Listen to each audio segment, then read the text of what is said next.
Jeffrey, but I call him Little Jeff.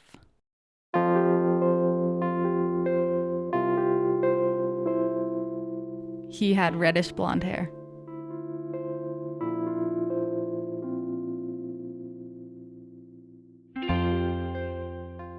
Welcome to Still a Part of Us, a podcast where moms and dads share the story of their child who was stillborn or who died in infancy. I'm Winter Red, and on this episode, Bre is telling the story of her son, Little Jeff, who was diagnosed with bilateral renal agenesis.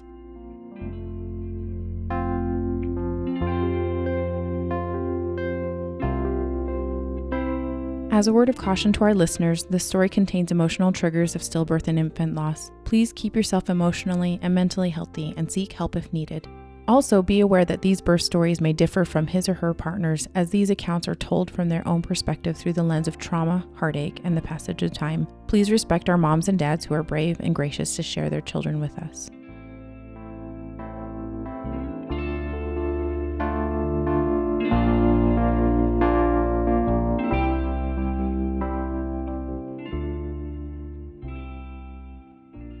So Bre, tell me a little bit about yourself and kind of what you do on a day-to-day basis. What are your hobbies? What it looks like for you on a day-to-day basis?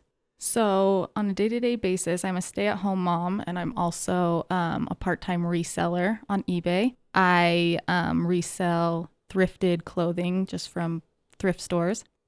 I think you play volleyball too. Is that right? Yes. I only know this because we have I know your mom and you guys play on the same team together and everything. Yes. So I love volleyball. I play on a women's team, and I also play on a co-ed team with my husband. Oh, I didn't know that. Yeah. That's awesome. So yeah. And we know you guys because, we're related. Yes. Distantly. Once removed. Yeah. I think that's the case. So can you tell me about your family right now? Who's in your family before little Jeff was born? So my family, it's me, my husband, and then we have a 2.5-year-old Murphy, our little girl. She's so fun. She's adorable. And so tell me a little bit about the pregnancy. So the pregnancy, at the beginning when I was pregnant, all was great, except for I would have more cramping than I did with Murphy. And so at the appointments, I would ask like, oh, I'm having like extra cramping. I don't know if that's normal or what it is. And she's like, sometimes after your first other pregnancies, your uterus just moves faster. So you'll feel cramping. Oh, yeah. Okay. And so I'm like, oh, okay. So I just kind of like brushed it off. Like, okay, I guess that's normal. And so going on, I still just had those cramping. I'm like, this is just so different compared to my first pregnancy. Right. But I'm like, it's my second. My uterus is just adjusting, I guess. I don't know. Yeah. And then we wanted to find out the gender early. So we went to fetal photo.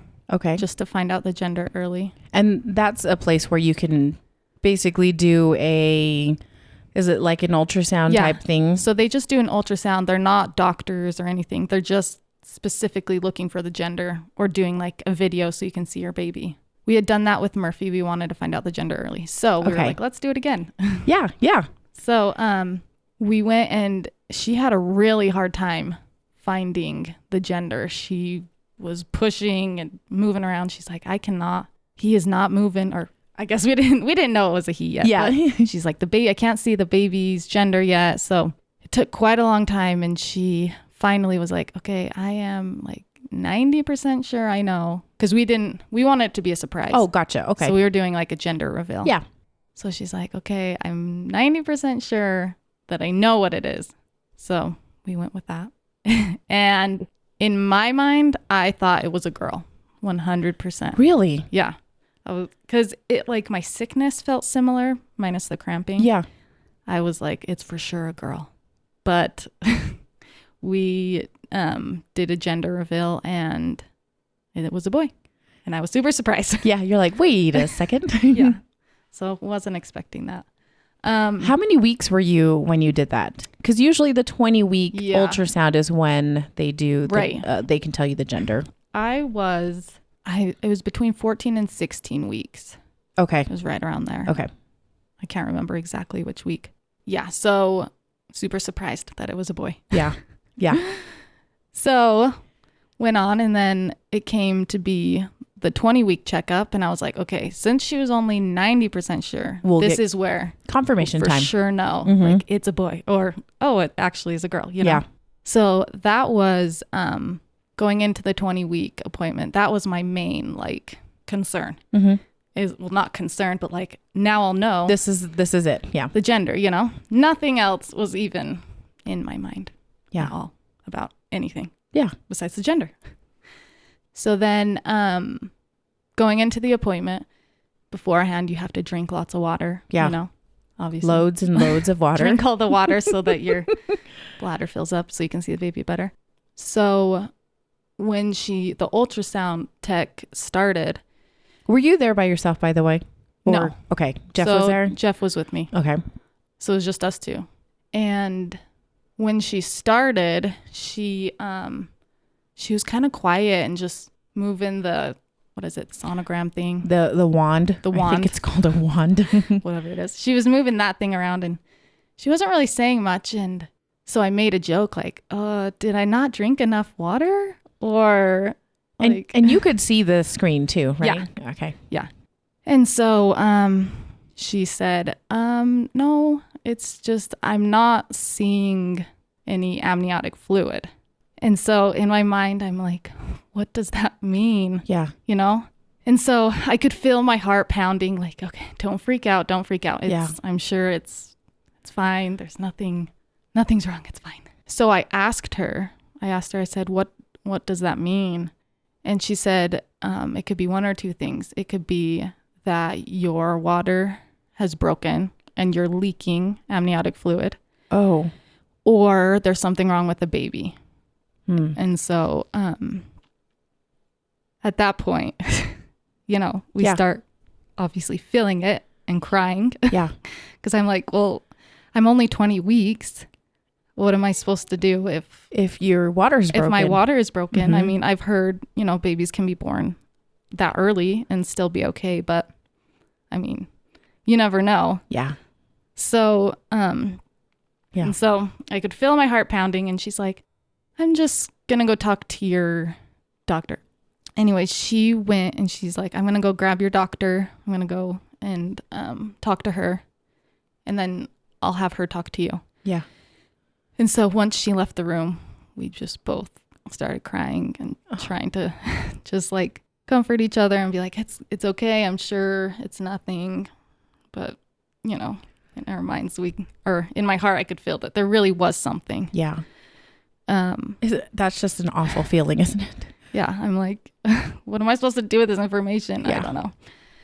And so the doctor, she came and talked to us and she said, so we see that there's no fluid. And she stated the same things, like either you're leaking fluid or there's something wrong with the baby. Yeah. So she wanted to do a test to see if there was fluid coming out. And so she did the test and we just waited while she did the test. It was a fast test. And she said there's no fluid coming out. So I wasn't leaking fluid at that point. So she said it's not that. So there's got to be something else. Yeah.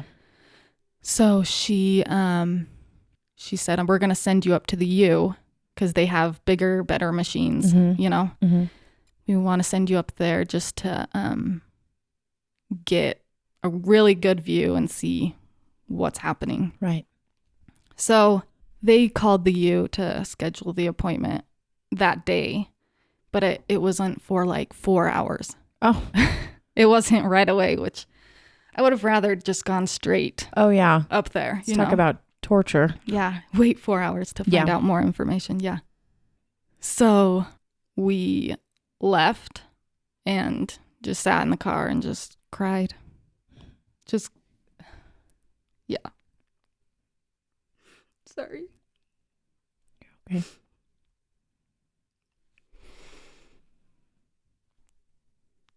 So Jeff, he had taken off work to come. So he's like, I got to go and just like tell my work and grab my computer and stuff. So he's like, I'm going to head back to work, grab my stuff and and then we'll go to the U. Or, well, we had time to kill. Right. We mostly called family and said, like, this is what's going on. We don't know specifics, but we're going to the U to find out more. Right. So, and this is the University of Utah for anybody that is, it's just a local major hospital here. So yeah, the big hospital of Utah, I guess. So, when we finally got to the U, we waited for a while. It took them a while. So we were sitting in the waiting room for a long time. More. Yeah, I'm like, let's wait more. So when they brought us back, and the technician just said, like, so what's bringing you in here? Right. What's going on? In my head, I'm like, shouldn't you know? Didn't they call you and tell you? Yes. So I'm like, so I go over it, like, I have no fluid, trying to figure it out. Right. So she does the ultrasound, and she is like, yeah, there is no fluid. I didn't know what an ultrasound looked like, and apparently the fluid is black around the baby, and it was like all white. All white. Yeah, there was no fluid. And so I didn't know that the first time when I looked at it. I was like, oh, I didn't realize that there was no fluid. Yeah. So she's like, yeah, there's definitely no fluid, like, at all. So then we were just hoping, like, I don't know, that there's a miracle. Somehow I can get, I don't know. So this ultrasound was really long. She took about like 45 minutes just going over everything, looking at every part of the baby. Yeah. Just checking all sorts of things and measurements and that sort of stuff. We were quiet for most of it. I was just, I feel like, in a state of shock, and I didn't know what to say or do. I was just kind of like laying there. When she was done, she said, I gotta print out all this stuff, write down some numbers, and then I have to present it all to like a board of people. Oh, like really? Doctors and stuff like that. So she's like, once I get it to them and everything, so I'll be gone for like 15 to 20 minutes, printing it all out and showing the doctors and having them discuss what they see, I guess. And so obviously while we're sitting in there, it's just like more waiting, you know? Yeah. Really quickly, just back on the ultrasound, when they were, I just remember when I had my ultrasounds that they would like measure certain things, you know, measure the size of the head and like type in head and all that stuff. So were you watching them do that? Yeah. Yeah. Okay. So was she talking it out and telling you what she saw, or was it just pretty quiet the entire time? She did talk it out, and I asked her questions, and she had mentioned that usually, you know, if it's not the water that's broken and that's how I'm losing the fluid, that the baby is the one creating the amniotic fluid. Right. Which I guess I should have realized that. But the baby pees, and that's what the amniotic fluid is, and then breathes it in and then pees. Yeah. And then is creating it. I didn't know that. And so she was like, the other reason why you wouldn't have fluid is if the baby is having a problem creating the amniotic fluid. Okay. So yeah, when she was going through it, she's like, okay, here's this, here's the heart, here's the legs, they're measuring, blah, blah, blah. And she said, I am not seeing any kidneys at all. She did say that. Yeah. She's like, but I need to take it to the doctors and let them look at it. So did they mention anything at all about his kidneys at the first ultrasound? Yes. So they did say there could be something wrong with his kidneys. Okay. So they didn't say anything conclusive or anything, but maybe just kind of mentioned it. Yeah. Yeah. So, so at the second ultrasound, then they also, did they mention anything about the kidneys? Well, they said they couldn't find the kidneys. Okay. She said, I'm having a hard time finding the baby's kidneys. Gotcha. So she didn't say, I can't see them. She just said, I'm having a hard time finding them. Okay. So when she said that, I'm just like, what does that mean? Can a baby live without kidneys? I don't know anything about any of that. Yeah. So she just said, I'm going to take all this to them and I'll have one of the main doctors come in and talk to you about what they found and what like the future of the baby looks like. So she left and we just, cried some more. The whole day was full of crying. Yeah. Of course it would be. I don't know. So after we waited, the doctor came in and she just said, we looked over all the scans and everything, and what we have found is that your baby does not have any kidneys, and that he is not producing any fluid. Also, because there's no fluid, they couldn't even verify that it was a boy because they could not see. Because there's no amniotic fluid to be able to do the ultrasound technically. Yeah. So what she said was there's no kidneys. And because there's no kidneys, there's no fluid. And because there's no fluid, the lungs of the baby will not develop correctly or at all. Yeah. And so she's like, when your baby is born, he will not have, working lungs. Right. Or there's no there's no kidneys. There's no kidneys. Yeah. Which the kidneys, this is what I didn't know. Kidneys is not what is not sustainable for life. Right. It's the fact that the lungs will not develop. Correct. Yeah. So after she told us that, I mean, honestly, in my head, I'm just like, I don't even know what you're saying to me. Seriously is like, I feel like I'm in a dream. Yeah. Like, are you really saying this to me? She then said, so moving forward, you can terminate the baby. You can induce labor from now until you have full term, or you can just go until you go into labor. And she didn't really state whether I'm supposed to decide right then. I felt like I had to decide. Like, she stopped and I'm like, am I supposed to choose? That's how I felt.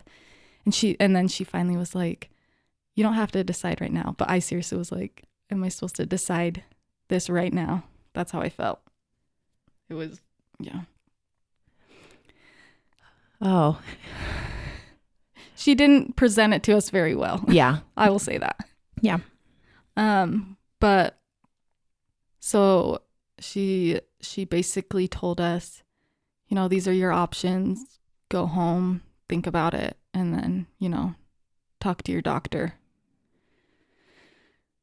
I'm assuming you decided to take some time to think about it as a family. Yes. So we decided, just go home and process what we were told. Right. Because I couldn't process it in the hospital. I was just a mess. So we wanted to go home and just be together, talk to our families, tell them, what we have found out, and just try and figure out where to go from there. Yeah. Because, I mean, in that moment, I think it's strange to think back on it, but in that moment, I was like, I want this pain to be over. I want to have him right then. Yeah. That's in my head. That's what I wanted. But with time, I could not have him yet. Yeah. I wasn't ready. Yeah. And I mean, thinking about it, it was hard. We both could see pros and cons to both. Having the baby early, then we could, move on, knowing that he was going to pass away anyway. Yeah. And we could move on and mourn and get on with our lives. But then the con is like, he's not with me as long as I could have him with me, Yeah. Like, I don't know. It's hard to explain. No, I think that totally makes sense to me. You want to be with him. Yeah. You want him to be a part of your family. Right. Yeah. The cons of carrying him is I'm going to get bigger. Yeah. People are going to people don't know. Yeah. And so they're going to be like, oh, you're so cute. You're such a cute pregnant girl. And in my head, I'm just like, You have no idea. Like, Yeah. you know, and that's really nice. It's super nice to hear like, oh, are you so excited? It's like, yes, I am. I love him. Yeah. But I don't know. It was hard to get bigger and people just asking how I am, how's the pregnancy? And depending on who I was talking to, You would say something I or would not. say something or not, depending what I would want to go into. Yeah. Sometimes I'd just be like, yeah, I'm super excited.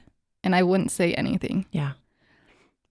And some people, like, obviously all family knew. Yeah. And so it would just depend on who I was talking to and what I felt, if I felt like I wanted to tell them or not. So it was really hard getting bigger and bigger and people asking questions. So you guys felt it was right that you wanted to carry him as long as possible. Yes. So I was doing a lot of research trying to figure out, you know, like full term, early, whatever. I joined a group. The condition is called bilateral renal agenesis, just lack of both kidneys. Right. I found a group that on Facebook that they had, you know, the same thing. And they talked about their stories. And I was trying to find a pattern of like when the baby lived the longest. Oh, okay. Because I wanted to be able to like spend the most time with him, Yeah. you know? And because with this condition, the baby can pass while in the womb. Right.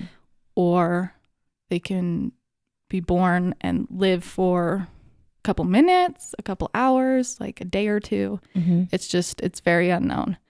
So I wanted to kind of see what was the longest amount of time that I could spend with him. Yeah. Or like when. Right. I mean, everyone's different and it might not like happen the way I want it to, but I just wanted to find the best time. So what I had found is around like 36 to 38 weeks is when the baby lived the longest outside of the womb. Oh, okay.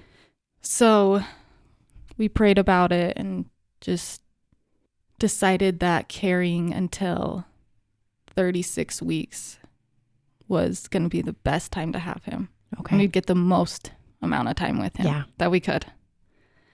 So, so I carried from 20 weeks to 36 weeks and then was induced.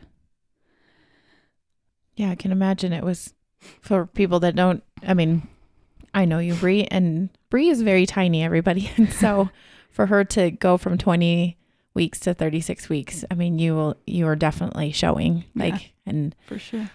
That would be, I can't imagine that would be just so difficult, I think, to field all the questions about your upcoming baby and for sure. That probably was difficult. Yeah, it was very difficult. And there were instances where I guess some family members didn't know and I would run into them and they're like, "Hi, how are you? How's your pregnancy?" And I thought they knew. Yeah. And I just fall apart. And I have to tell them and then they fall apart. Yeah. You know, it was rough. Yeah. For sure.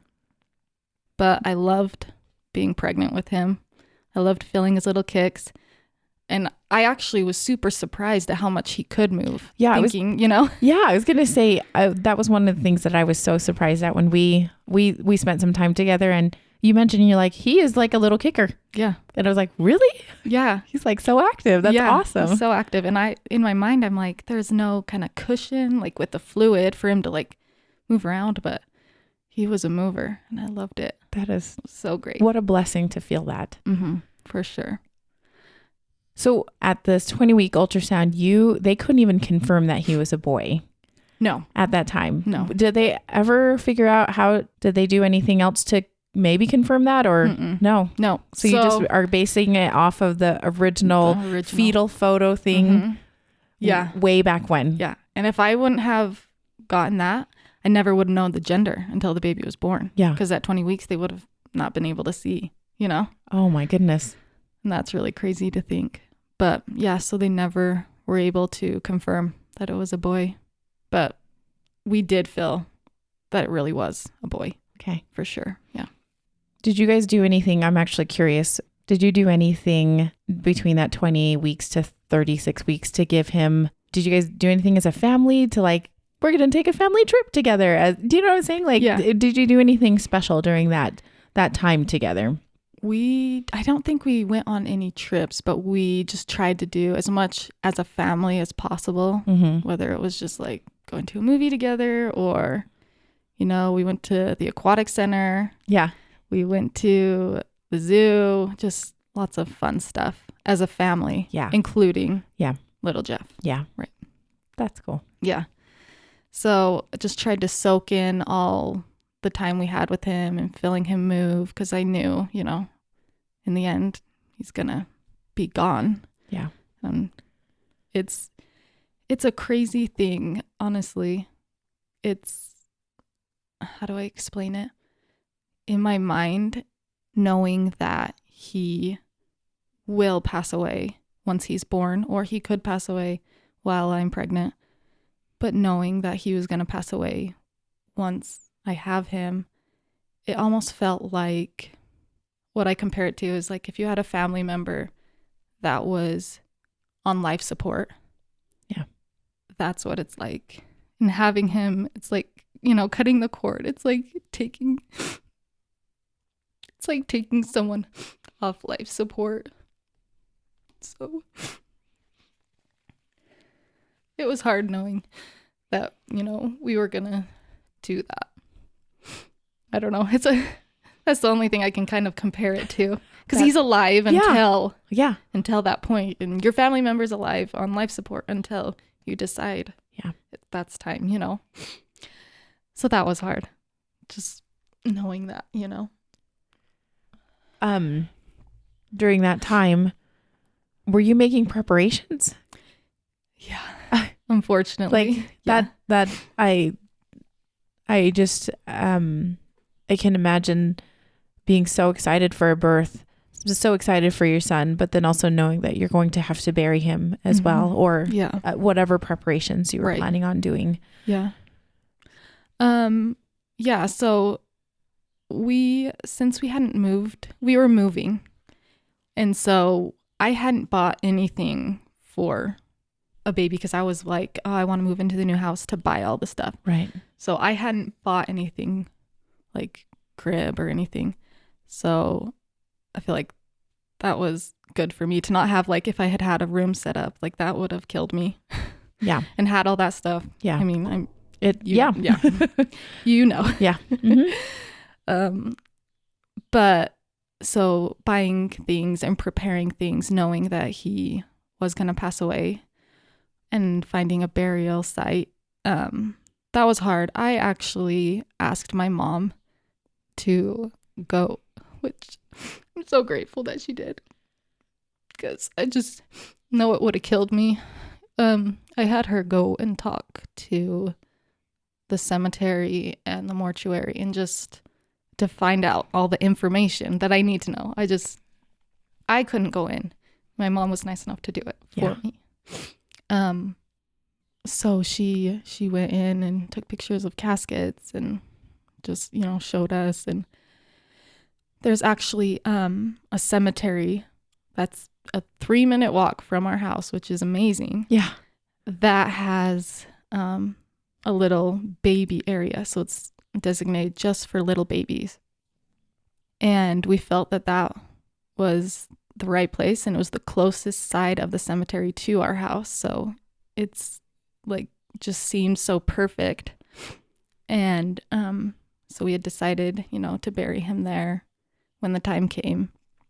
And I wanted to find a little outfit for him to wear, you know, which that was hard looking for an outfit. And I knew I had to find the smallest, tiniest outfit because he was going to be little. Yeah. But I decided on just like an all white, cute little outfit with a beanie. Mm-hmm. But also preparing for when he came, we bought like a little outfit for him to wear in the hospital. Yeah. That we could keep for ourselves. Yeah. And just some other stuff. we wanted, like a little outfit for him that we could keep, a blanket that we could keep. We had Murphy pick out a little toy that she wanted to give little Jeff. Oh, that's so sweet. So we asked her, what do you want to give her, or give him, sorry. What do you want to give him? And she said she wanted to give him a duck. So and she also had stated that his favorite color is blue. So really, we were on the hunt for a blue duck. Oh. So this was a day or two before being induced that we got that. So we went and got the little duck, one for her and one for him, so they would have matching ducks. Oh, that's great. Yeah. That's so great. Yeah. And she was super excited about it. We also had Jeff make some bracelets that we all could wear. So I had a bracelet and Murphy had a bracelet and Jeff and little Jeff. So we'd all have matching bracelets. We thought that would be fun. A family bracelet. That's cool. Yeah. We also, what I really wanted to do was get some ink and really nice paper. I really wanted to do prints. Oh. And I knew the hospital would do prints. Right. But I wanted to do some myself. Mm-hmm. So we bought ink and some paper. So then when we were in the hospital, we could do them ourselves, which I thought would be fun. Yeah. That is, I've never thought about doing that on my own. Because, you always think, the hospital's going to do it. Yeah. We wanted to do them ourselves too. That's great. Yeah. And that is one of my favorite things that I have is I have a paper with his 2 little feet. And it's like one of my favorite things of all the things that we have of his. That's great. Yeah. Obviously, you guys had chosen a date to be induced. Yes. So we had decided the 30th of January was going to be the best day. I'm not sure why it came to be that day, but it just felt like the right day. Also, our doctor, he had that day. He could be there. Great. And all those sort of things lined up, I guess. Yeah. Yeah. And I'm assuming family, you knew that family was going to be able to be around and... Yeah. So we wanted to make sure people were in town. Yeah. And so that they could be around for sure. Yeah. Okay. Good. And how did that day go? So you checked in early in the morning or... Okay. Yeah. So the night before, they called us and they said, we will call you tomorrow between 5 a.m. and 10 a.m. We don't know when. Really? Yeah. Oh, yeah. That's the way it goes, right? Is that what happened for you? We actually were able to plan it, but sometimes scheduling and such. So, because that's not how my first was. My first was they just gave me a time. That's when I came in. Okay. So this was different. They said, we will call you between 5 and 10 a.m. And that's when you need to just come in, leave your house and come. Okay. And so we were kind of hoping for the earlier time. Yeah. Just to start the day. Yeah. And we did. I woke up to my phone ringing at 5 a.m. Really? Yeah. Right at 5 a.m. Right at 5 a.m. So we jumped up, we got ready, grabbed our bags, and we headed to the hospital. And Murphy was with family, I'm assuming. Yes. Yeah. So we left Murphy with my parents to sleep over because we knew we weren't going to want to drop her off if it was 5 a.m. So we left her with family and just said, we'll keep you posted to come meet us at the hospital. Yeah. So we got there and they put us in our room and the nurse came in and stuck me multiple times to get the IV in. It's never is easy. It's like 3 times. But got me all situated and settled in. And once she left, we fell apart because it's the time to have him and have him leave, which is hard to think about. Yeah. Once the nurse came in, she talked to us about the heart, like finding the heartbeat and listening to the heartbeat. So she talked to us about if we wanted to keep it on there, because in having the baby can pass away. And so she's like, do you want to know if he passes away on his way out, or do you not want to know? Like, so that was kind of hard. Like, do I want to know? Do I not want to know? Yeah. But, like, sometimes it comforts the mom to know that there's a heartbeat, or like when what happens, you know? But they're like, sometimes it stresses the mom out knowing, like, if it does stop. Yeah. You know? So we decided to not have it on, but to every once in a while I was in labor, if I was like, can we just check really quick just to see? Yeah. They would put it on real quick just to check. Yeah. So we checked just a couple times throughout. So, and it was going strong whenever you checked. Yeah. Yep. His heartbeat was strong. He was perfect. Yeah. So once I was in labor with Murphy, when I was induced, it took from the time I was induced to having her was 12 hours. So I was expecting, this is going to take like 12 hours. Yeah. I was induced with Pitocin at like 8 a.m., I think, is when they finally started it. Mm-hmm. And I was going to have my mom come and take pictures. Yeah. As I had him. So I was like, I'll call them when I am like a 7 or something. Right. Because I was at a 2.5 and I stayed at a 2.5 from 8 to like 10. When I was in labor, there was like the pediatric people that came in and wanted to talk to me about, how the process was going to go. They told me, he might struggle a little bit for air because his lungs aren't going to be developed. And, I asked him, like, my main concern was pain. Like, I don't want him to be in pain. Yeah. Or, like, suffer at all.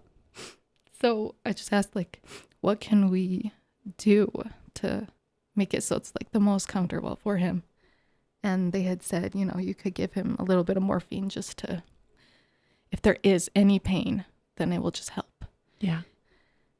And so I was like, okay, we're still at 2.5. It was 10 a.m. I'm like, I'm still at 2.5, so don't need to come yet. We still got a while. Right.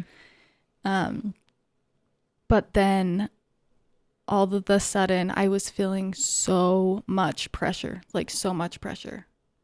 just coming down. And I'm like, what is happening? And a lot of pain.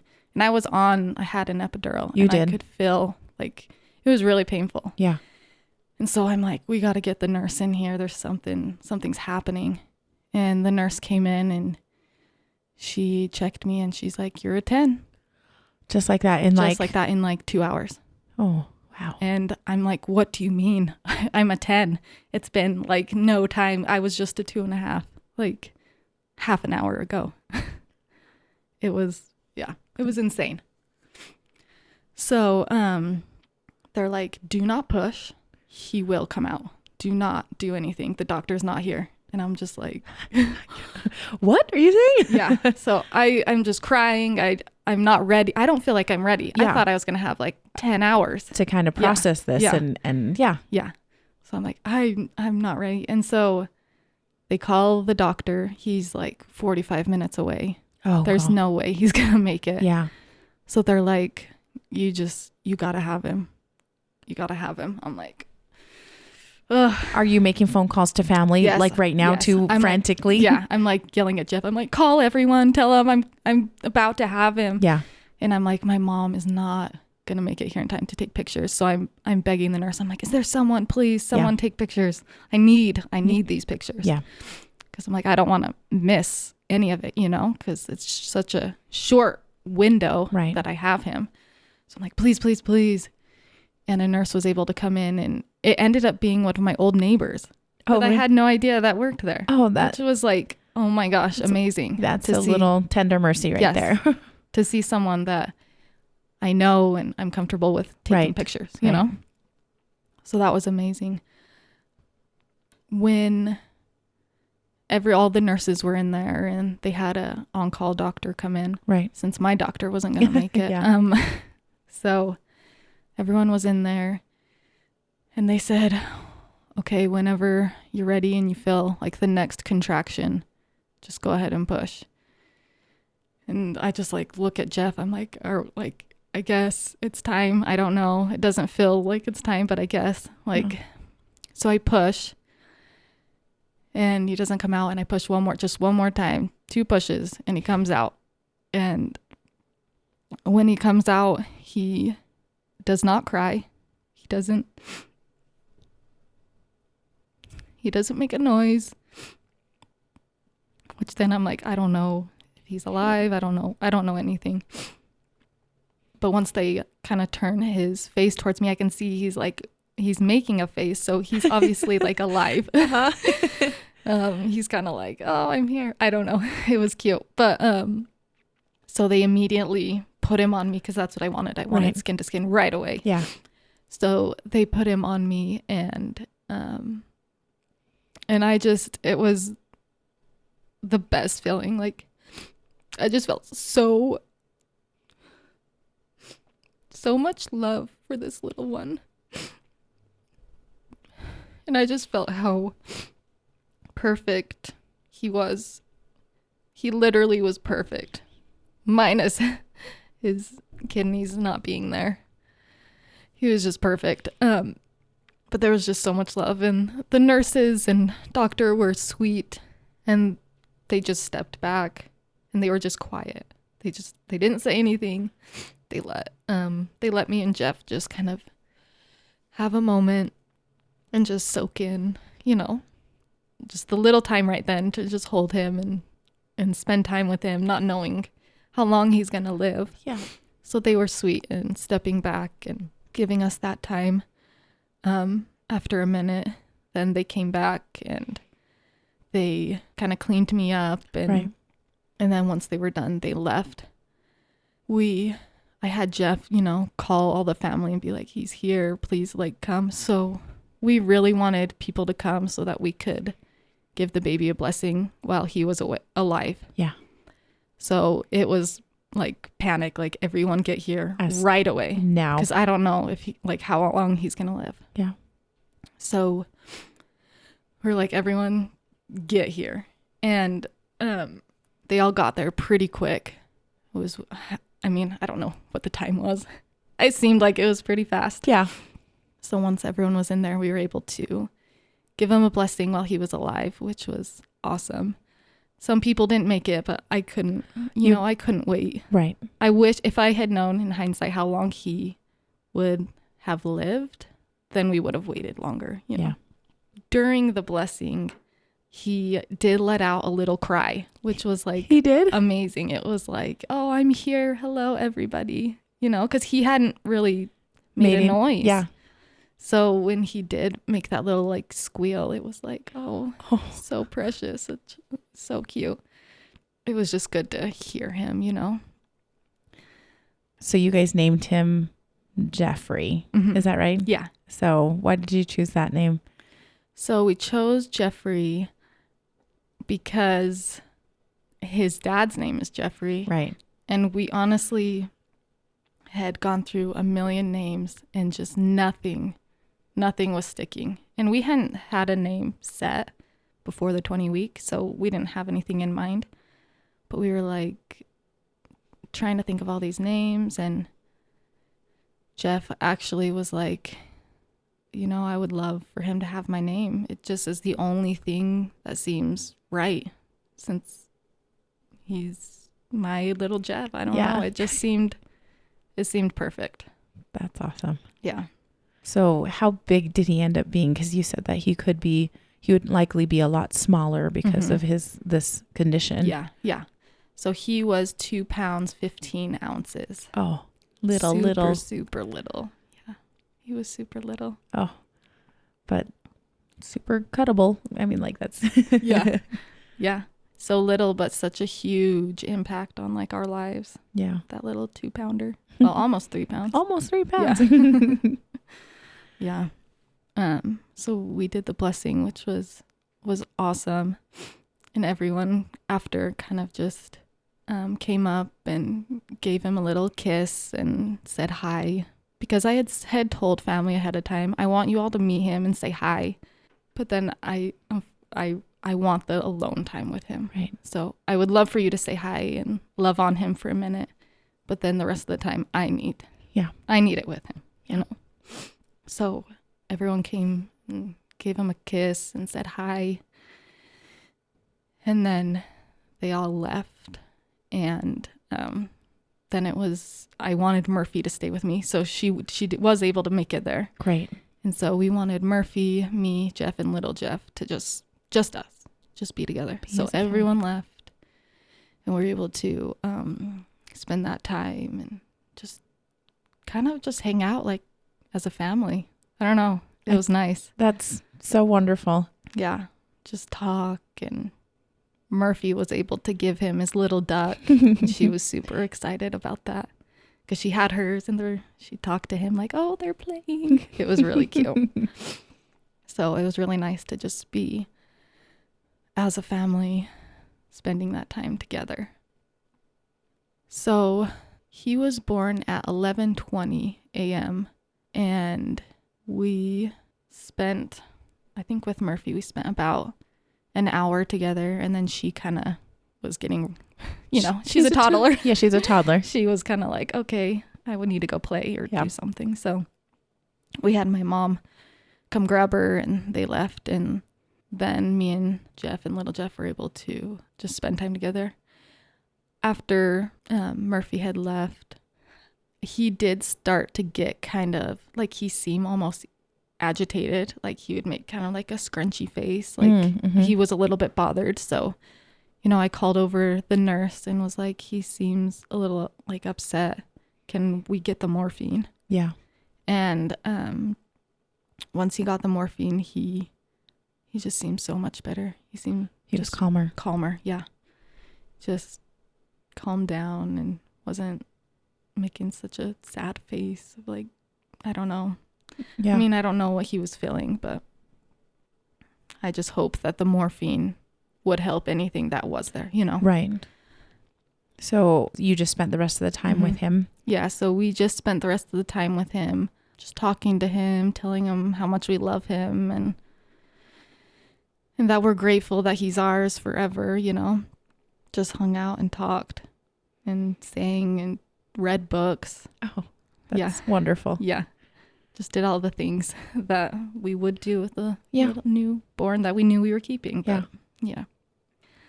There was a point where he kind of almost like hiccuped, and then he was quiet. The whole time he was on my chest, I could hear a little squeak of him breathing. And so I knew he was alive. Yeah. But he did have a hiccup, and then he was quiet. And at that moment, I thought he had passed away. So we called the nurse in, and she came, and she's like, no, he is not. His heart is good. His breathing has shallowed. It's like, it's lessened. And this was marking like the 4-hour mark. He had been alive for 4 hours. Wow. And so I was like, oh my gosh, he's still alive. I thought at that point that he had passed. Like, he would have passed. So quiet, but he was still alive. So we were like, yay, he's still alive. We still got this time. So we just soaked in all that time that we had with him, knowing like he was still alive. After that, it was hard to tell. So we had to keep calling the nurse in just to keep checking. We mostly just talked to him and hung out, and it was really just like a special time. And I could just kiss and squeeze those cheeks forever. They were the softest, yummiest cheeks. Oh. And he had kind of some reddish hair. Yes, which was a surprise. It was kind of like a red blonde hair. Ah, that's so great. It's so great. Murphy had jet black hair. Oh. So it was totally opposite. But it was a surprise, but it was adorable. Oh, that's wonderful. Yeah. That's wonderful. We had spent that time with him, and it was over about 2 hours when we had the nurse come in again to check. And at that point, she was taking a lot longer to find his heartbeat, because the other times that she had come in and checked, she was like, oh no, the heartbeat is still there. But this time she was taking a lot longer. And at that point, I think we kind of realized what was happening, that he had passed. Yeah. And that I want to say that he passed in Jeff's arms, which is just kind of special, you know? Yeah. Little Jeff with his dad. Yeah. But once she told us that, she said, I'm going to go get the pediatrician and he's going to come in and just, you know, check over and make sure that that's correct. So he came in and he checked for a while and he just told us he was sorry that it's true that he had passed away. And that was hard to hear, that he was finally gone. Yeah. But we were lucky to get 6 hours with him alive. 6 hours. Yeah. That's so, what a blessing. Yeah. Before having him, I thought maybe 2 hours. I was like, I feel like we'll get maybe 2 hours. Yeah. But 6 hours, I was like, that's amazing. I was so happy for it.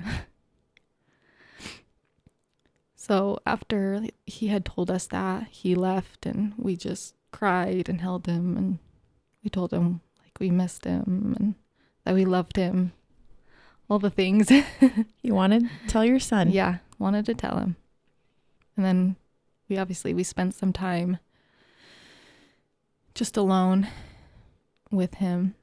And then we decided, you know, to tell our family what was going on, that he had passed. And if anyone wanted to hold him or come see him.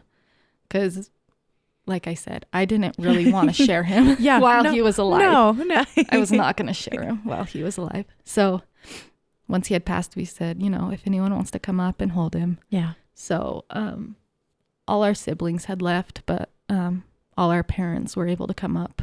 And Murphy, she actually did come back. So they were all able to hold him, which was really special, that they got to hold their grandson. Yeah. Yeah, it was really nice. We had a photographer come after he had passed away. Oh, good. We had a photographer come and take some pictures of him. It's called Now I Lay Thee Down to Sleep. Yes. Now I lay me down to sleep. Yeah. So we had a photographer come because I really wanted some like professional pictures taken of him. So she came and took the most adorable pictures. It was fun. We had to move my bed around to different angles to get the perfect lighting. Yeah. It was kind of, you know, and that's the key. That is a really amazing service that it's like a volunteer group of people that go in and take really nice quality photographs of your baby that has either been, you know, stillborn or has passed away in infancy. And so like, what a cool, like, if you ever want to do some really good work and volunteer, that they are always looking for people. So just to let you know. Yeah. And the lady that did it was so sweet and so soft and caring. Like, I just definitely recommend, if anyone is in this situation, to hire them. That's awesome. They are great. And it's free. Yeah. Which is like amazing. Yeah. So we had those pictures taken.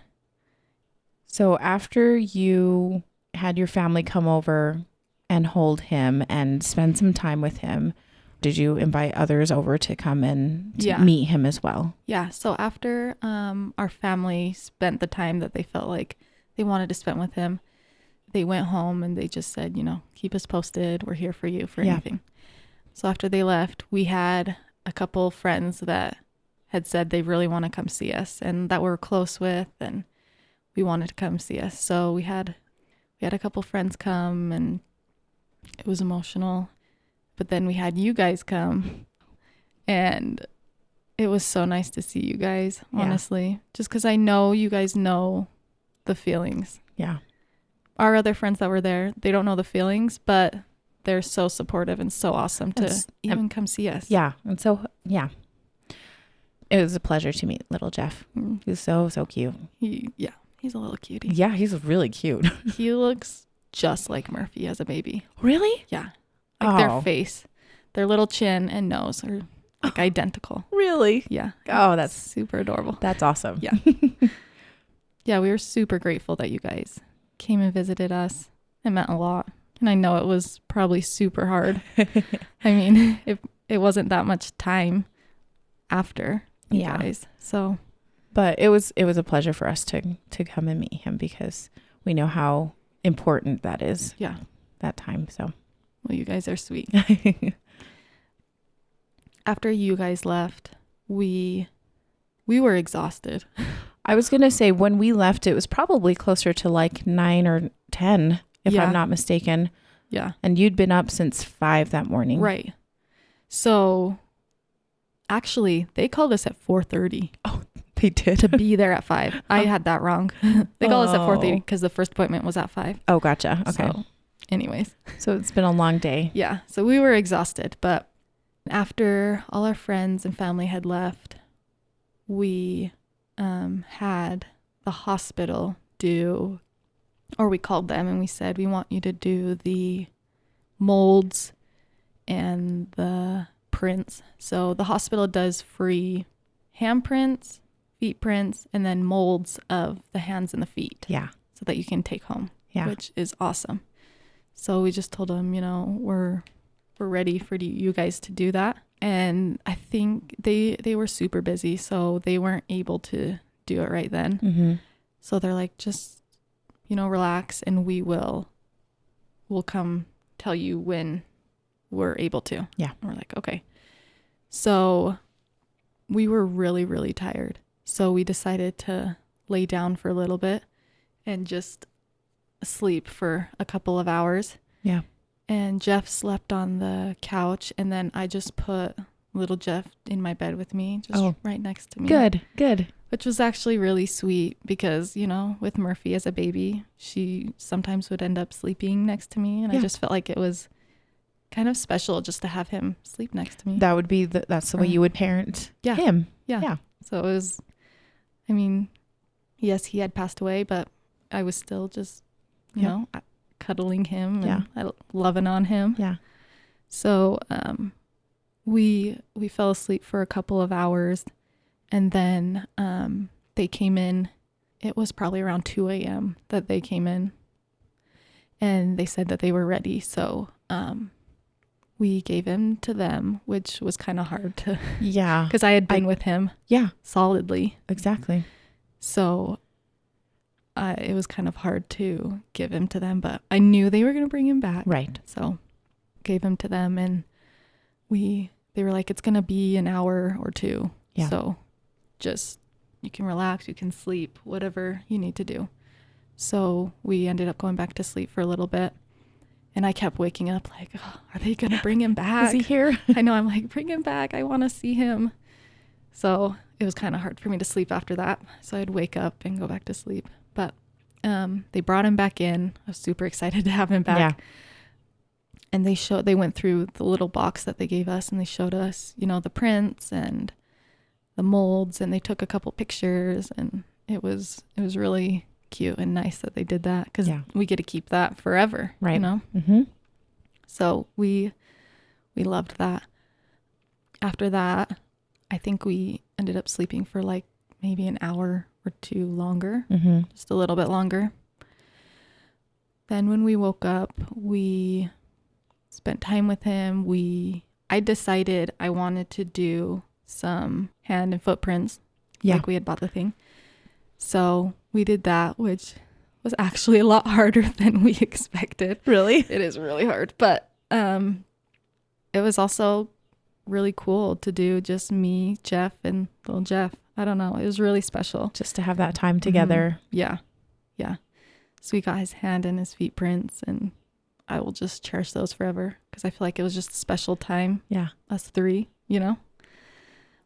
When he was with you guys, did you, you held him for part of it, but did you also have him in the bassinet? Was there any kind of situation to keep him cool? Yeah.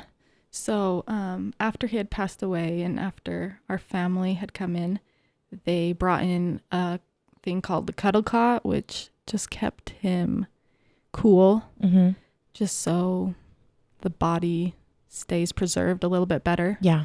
So we put him on that, and it was nice. It was able to come out, so you could kind of hold him in your arms still, with the cuddle cot. Oh, nice. Or put it just in the bassinet thing. We had that with our son as well. And I really appreciated that because we got to spend a significant amount of time with him without having him to worry. Right. Yeah. It definitely was nice. In the morning, we spent that time. We did the prints. We had decided on a time when we wanted to call them. We had decided we were going to call him at the time that he was born. Okay. So he was born at 11:20 the day before. So we decided at 11:20 we would call them. And when you mean call them, it's so that so there's a lot of hospital policies that allow you to keep your baby basically for, I think, 24 hours. Yeah. At least the hospital that I was at. So some people do it shorter. Some people will do it all the way up until 24 hours. So right. Yeah. We had just decided, that was a good time to, we wanted to give him instead of them come and say, we need to take him. Yeah, I know. Kind of like had you guys had said. Yeah. So we had called them at 11:20. We said, you know what? We've had him from when he was born till here. It's been 24 hours. I mean, yeah, he was alive 6 of those hours, right. But we decided that was a good time. When they came in, they talked about, do you want him to go in these clothes? Do you want him to be wrapped in a blanket? When they take him, and they were like, do you want these clothes back? So, I said, I want the clothes. I want to keep the clothes. If we could just wrap him in like a blanket or something. So we took the clothes off, and I was able to keep those, which I really wanted. Yeah. Because it has this smell. Yeah. And yeah. And it was really hard to hear when the nurse was in there. She got on the phone and she called someone and she asked for a body bag, which I don't know. That's really hard to hear. It is really hard to hear. I don't want to hear that they're going to put him in a body bag. Like that's just, can't I just take him in my car? I don't know. Yeah. So you want to. Yeah. That was really hard to hear, but I mean, I know legally that's kind of just how it has to go. Yeah. So that was really hard. And it actually took a long time for them to finally take him. It was probably another 2 hours. Oh. Which I'm like, oh, we'll spend this time then. Yeah. So we just kind of spent the time and talked to him. And when they did finally come, that was hard. Oh, yeah. I imagine. Just cried and hugged and kissed him a million times and gave him to them. And it was hard for them to take him. Yeah. Once they had left, me and Jeff just cried. Like it's like they're taking my baby. I want to take him, Yeah. So after they had left, we were ready to just get out of the hospital. I was just like, I'm ready. Were you feeling good? Yeah. Were you feeling okay? I was feeling pretty good. Okay. Like physically, mentally, not great. Right. Totally different story. Yeah. But physically, I felt pretty good. I was ready to just get out of the hospital and just be with like family at home. Yeah. It took a while to discharge, but when we left, that also was really hard because you're leaving with a little box of the mementos. Yeah. And not a box, or you're not leaving with your baby. With your baby. Mm-hmm. And he's at the hospital still. Yeah.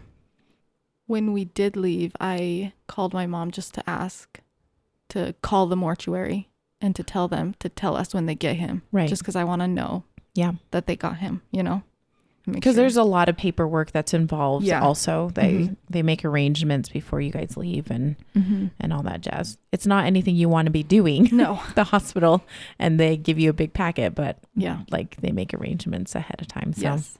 So I just wanted to make sure, he got where he was supposed to. The mortuary actually did call us when they did get him, which was really sweet. They called us and they were like, we're taking really good care of little Jeff. They were really sweet. So it was nice to hear like that they were taking care of him, Yeah. That was a hard part for me. Like, I want to be taking care of him. But it was nice to know that there are others that will do the same. Yeah. So we left on the Thursday, and I really wanted to have his burial and everything on Saturday. I didn't want to wait over the weekend. Yeah. I don't know. I didn't want him to be sitting, at the mortuary. Exactly. I was like, I want to bury him. I want to know where he is. Yeah. I want to be able to go visit him. Yeah. So I was like, I want it to be Saturday. So we got it all scheduled. We were able to pick out which plot we wanted. And they were able to do it. They said it was short notice, but they were able to make it work.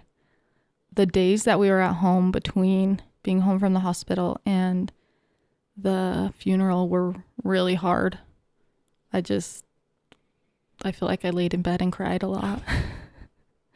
I missed him. Yeah. I missed him a lot. We did go into the mortuary to just go over, some plans and figure some things out on how the day would go. I told him. How did that go? It was hard. Yeah.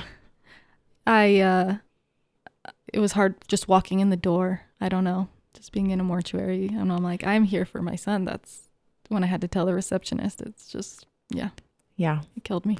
Yeah. You're like, I'm too young to be in here. Yeah, I shouldn't be here. I shouldn't be here. Yeah. But the mortuary, they were really nice. And, they just asked us the questions on how we wanted the day to go, if we wanted to dress him, and how much time ahead of time before the actual, viewing. Yeah. How much time we wanted with him. Right. So I said at least an hour. Yeah. So, we scheduled all that out. Also that day we went to a flower shop to get just a cute little arrangement that we could put on the casket. Yeah.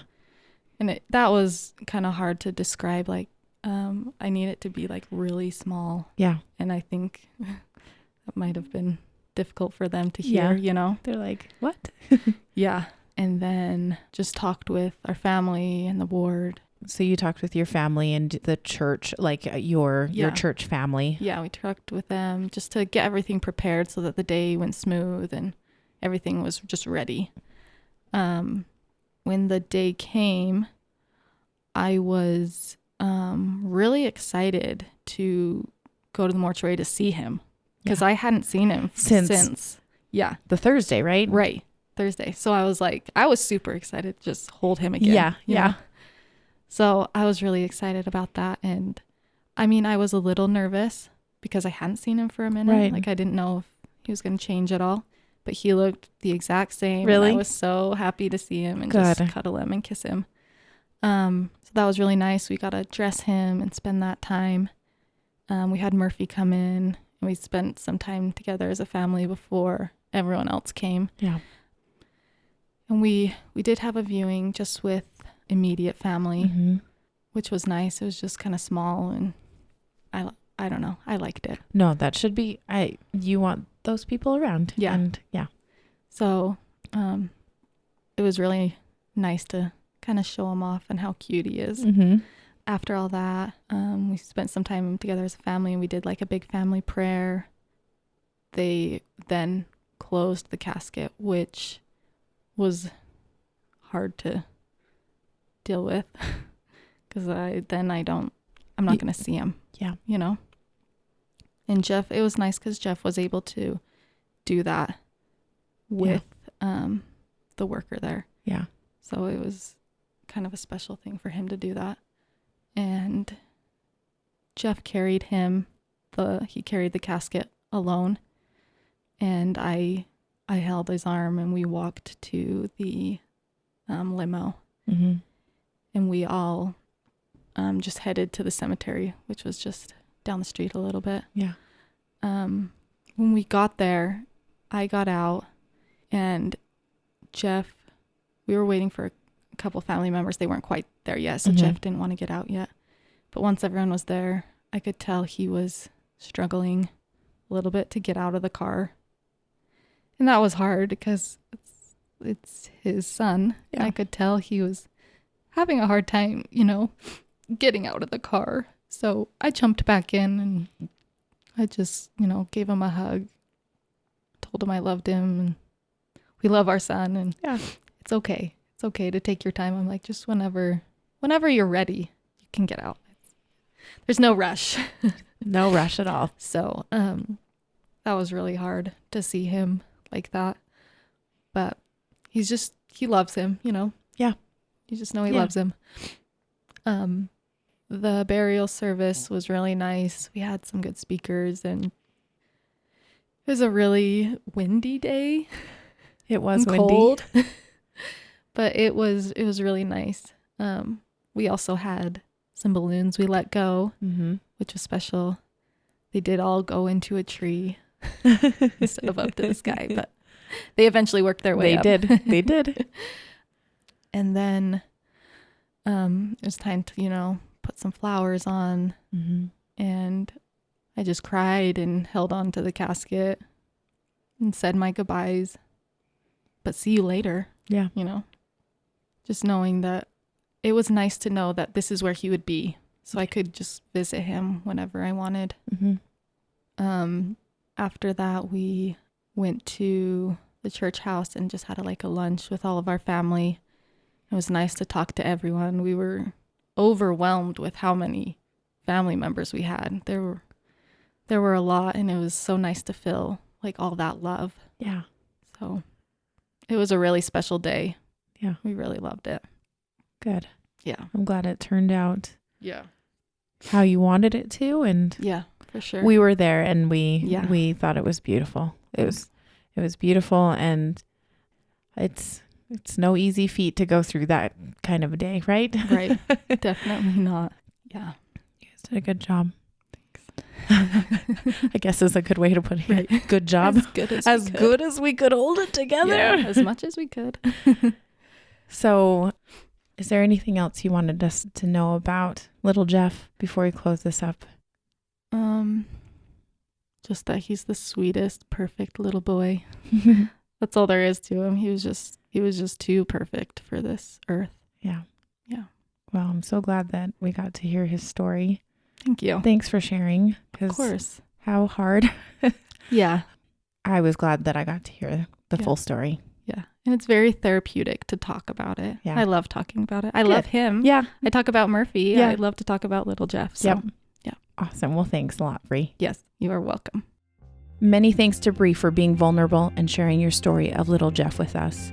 Head over to our website, stillapartofus.com, where you can find the show notes, including a full transcript of this interview and any resources that were mentioned, where you can sign up for our short and helpful email newsletter, where you can learn how you can become a patron and support the work it takes to produce the show for just a few dollars a month. And lastly, where you can find out how to get in touch with us if you want to share your child's story on the show. The show was produced and edited by Winter and Lee Red. Thanks to Josh Woodward for letting us use his song, Flickering Flame. You can find him at joshwoodward.com. Lastly, subscribe to this podcast and share it with a friend that might need it, and tell them to subscribe. Why? Because people need to know that even though our babies are no longer with us, they're still a part of us.